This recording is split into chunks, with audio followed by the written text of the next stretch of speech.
दोस्तों 1979 के Iranian revolution के बारे में तो आपने सुना ही होगा। यहीं से शुरू होती है इस्लामिक कट्टरता जो पूरे अरब में फैल गई। लोगों को उनके अपराधों के लिए कठोर सजा दी जाने लगी। मानव अधिकार का उल्लंघन बड़े स्तर पर होने लगा। ईरान आज भी धार्मिक कट्टरता, कठोर सजा और मानव अधिकार उल्लंघन के लिए दुनिया के निशाने पर रहता है। ईरान ने साल 2021 में 333 और 2022 में 582 लोगों को फांसी की सजा दी थी, जबकि ईरान ह्यूमन राइट्स की एक रिपोर्ट के मुताबिक ईरान 2023 में अब तक 194 लोगों को मौत के घाट उतार चुका है। और एक मानव अधिकार समूह ने तो यहाँ तक दावा किया है कि पिछले 10 दिनों में ईरानी सरकार ने हर 6 घंटे में एक व्यक्ति को फांसी दी है। क्या ईरान एक जल्लाद बन चुका है जो इतने लोगों को मौत के घाट उतार रहा है? जानेंगे पूरे मैटर को इस वीडियो में विस्तार से। बस आप बने रहिए वीडियो के अंत तक। और दोस्तों साथ ही आपको यह भी बताएंगे कि ईरान आखिर कैसे बना फांसी देने वाला एक मशीन। 11 मई को मीडिया ने रिपोर्ट किया कि ड्रग्स और रेप के आरोप में 7 लोगों को फांसी दी गई थी। इसी साल मई के महीने में महज 12 दिनों में 64 लोगों को फांसी पर लटकाकर ईरान ने दुनिया में एक रिकॉर्ड सेट कर लिया है। ईरान मानवाधिकार नाम के एक ईरानी एनजीओ ने बताया कि राजधानी तेहरान के पास केजल हेसर जेल में ड्रग्स के 3 आरोपियों को फांसी दी गई, जबकि राजाई शहर जेल में रेप के 4 अपराधियों को फांसी दी गई। इनमें ज्यादातर पाकिस्तान के बलूचिस्तान रीजन से थे, जिन्हें पाकिस्तान ईरान बॉर्डर पर ड्रग्स की तस्करी करते हुए ईरानी फोर्सेस ने पकड़ा था। अंतर्राष्ट्रीय मानवाधिकार संगठन एमनेस्टी इंटरनेशनल ने बलूच अल्पसंख्यकों के खिलाफ मौत की सजा को चिंताजनक बताया है। एनजीओ ने ईरानी सरकार पर आरोप लगाया है दोस्तों कि बीते कुछ समय से देश में फांसी की सजा में काफी बढ़ोतरी हुई है। ईरानी सरकार लोगों को डरा रही है। ईरानी मानवाधिकार ग्रुप के डायरेक्टर महमूद अमीरी मोगद्दाम के मुताबिक जिन लोगों को फांसी दी जा रही है वे समाज के सबसे कमजोर लोग हैं। यहाँ तक कि सरकार के लोगों को फांसी देने वाले रवैये का विरोध वहाँ के सबसे बड़े सुन्नी मौलवी ने भी किया है। मौलवी अब्दुल हामिद ने इसे मनमाना और चौंकाने वाला बताया है। दोस्तों आपको बता दें कि ईरान में लंबे समय से कई मुद्दों को लेकर विरोध काफी तेज है और सरकार प्रदर्शनकारियों को डराने के लिए इतने बड़े स्तर पर फांसी की सजा दे रही है। सितंबर 2022 में 22 साल की महसा अमीनी की हिरासत में मौत होने के बाद विरोध और भी तेज हो गए थे, लेकिन ईरानी सरकार निर्दयता से इसे कुचलती आई है। ईरान की महिलाएं पिछले कई वर्षों से हिजाब को लेकर विरोध कर रही हैं, लेकिन पिछले साल 2022 का विरोध प्रदर्शन बहुत बड़ा था। महिलाएं बिना हिजाब के सड़कों पर आ गई थीं और इसके साथ ही कुछ महिलाएं हिजाब कानून के विरोध में अपने बालों को भी कटवा रही थीं। बहुत से प्रदर्शनकारियों को पुलिस ने अरेस्ट किया था, जिसमें महसा अमीनी नाम की एक महिला थी। जी हाँ दोस्तों, लेकिन पुलिस हिरासत में अमीनी की मौत हो जाती है और पुलिस ने मौत का कारण हार्ट अटैक को बताया था। लेकिन अमीनी के साथ जो दूसरी महिलाएं हिरासत में थी, उनके मुताबिक पुलिस ने अमीनी को पूरी तरह से पीटा था। इसके बाद उनकी मौत हो गई थी। अब दोस्तों ईरान के हिजाब रूल को तो आप जानते ही होंगे। 1979 के ईरानियन इस्लामिक रेवोल्यूशन के 1 महीने के भीतर ही वहाँ के सुप्रीम लीडर खोमेनी ने सभी महिलाओं के लिए हिजाब को पहनना मैंडेटरी कर दिया था। साथ ही खोमेनी ने यह भी कहा था कि किसी भी महिला को गवर्नमेंट ऑफिस में बिना हिजाब की एंट्री नहीं मिलेगी। तब से लेकर आज तक हिजाब के उस रूल के खिलाफ महिलाएं विरोध कर रही हैं और उनके विरोध प्रदर्शन को इस्लामिक सरकार क्रूअल्टी से कुचल देती है। लेकिन द न्यूयॉर्क टाइम्स ने 2022 के विरोध को लेकर रिपोर्ट किया था कि यह विरोध 2009 के बाद सबसे बड़ा प्रदर्शन था। ईरान ह्यूमन राइट्स ने 2022 के विरोध और सरकार की एक्शन पर एक रिपोर्ट भी निकाली, जिसमें कहा गया कि दिसंबर 2022 तक 476 प्रदर्शनकारियों को सिक्योरिटी फोर्सेस ने मार डाला था। इतना ही नहीं दोस्तों, जनवरी 2023 में ईरान ने अपने ही पूर्व मंत्री को जासूसी का इल्जाम लगाकर फांसी पर लटका दिया। अली रेजा अकबरी 1997 से लेकर 2005 तक ईरान के डिप्टी डिफेंस मिनिस्टर थे।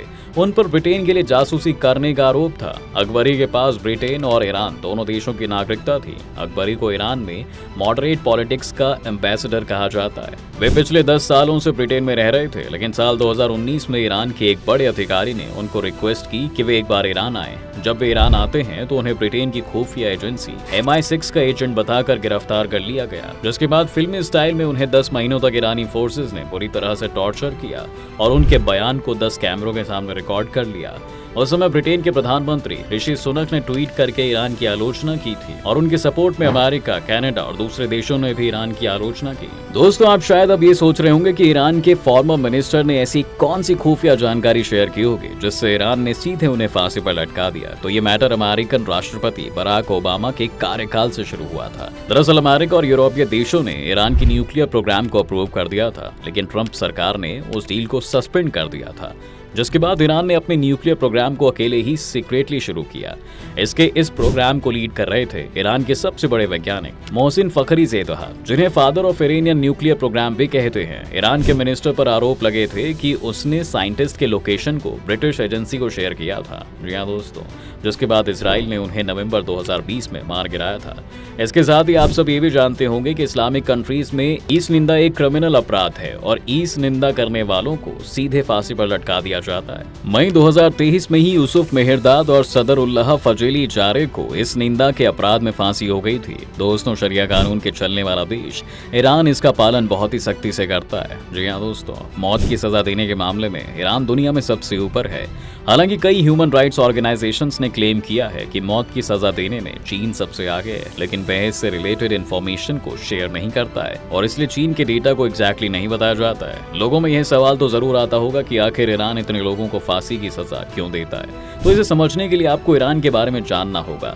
दरअसल ईरान एक इस्लामिक मुल्क है। इसकी आबादी 8 करोड़ से अधिक है और यहाँ पर करीब 99% मुस्लिम लोग रहते हैं। जैसे कि आप जानते हैं कि मुस्लिम में शिया और सुन्नी 2 महत्वपूर्ण समुदाय हैं। ईरान में लगभग 90% लोग शिया हैं और लगभग 10% लोग सुन्नी हैं।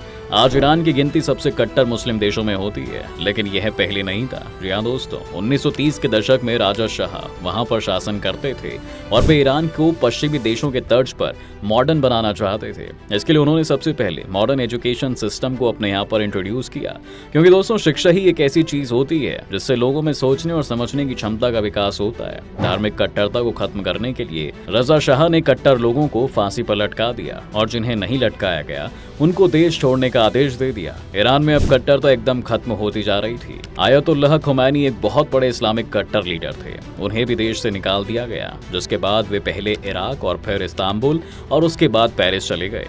लेकिन दोस्तों, दूसरे विश्व युद्ध के बाद अमेरिका की गुटबाजी और डर्टी फॉरेन पॉलिसी का शिकार ईरान भी हो जाता है। ईरान के पास भी खूब ऑयल के डिपॉजिट थे और इस पर अमेरिका की नजर थी। पहले तो ईरान के तेल प्रोग्राम का मालिक ब्रिटेन हुआ करता था, लेकिन बाद में यह अमेरिका के कंट्रोल में आने लगा। ईरान के ऑयल को जब वहां के प्राइम मिनिस्टर मोहम्मद मोसाद्देक ने नेशनलाइज कर दिया तो इसका विरोध ब्रिटेन और अमेरिका दोनों ने ही किया। 1953 में ब्रिटेन और अमेरिका दोनों ने मिलकर ईरानियन आर्मी के कुछ अधिकारियों को सरकार के खिलाफ भड़काकर तख्ता पलट करवा दिया और उसके बाद वहां पर एक ऐसी गवर्नमेंट को पावर में ला दिया जो अमेरिका के इशारे पर काम करने लगे। इसके बाद अमेरिका ईरान के कट्टर लोगों को सपोर्ट करने लगा और वहां की गवर्नमेंट को फिर से धीरे धीरे कमजोर करने लगा। एक तरफ रूस ईरान की उस वक्त सरकार को सपोर्ट कर रहा था तो अमेरिका इस्लामिक आंदोलनकारियों को।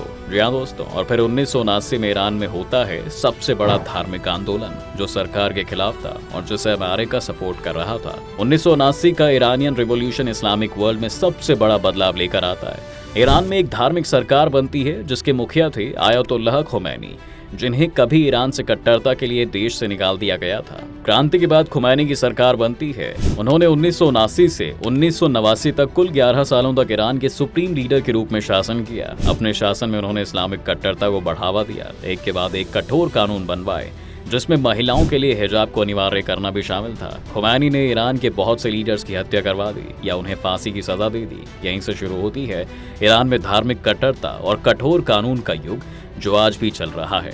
फिलहाल दोस्तों, इस वीडियो में इतना ही। आप हमें कमेंट करके जरूर बताएं ये जानकारी आपको कैसी लगी, और साथ ही अगर आपने अभी तक चैनल को सब्सक्राइब नहीं किया है तो चैनल को सब्सक्राइब करके बेल आइकॉन को प्रेस कर लें, जिससे सारे नोटिफिकेशंस आपको तुरंत मिल जाएं। वीडियो देखने के लिए आप सभी का बहुत बहुत धन्यवाद।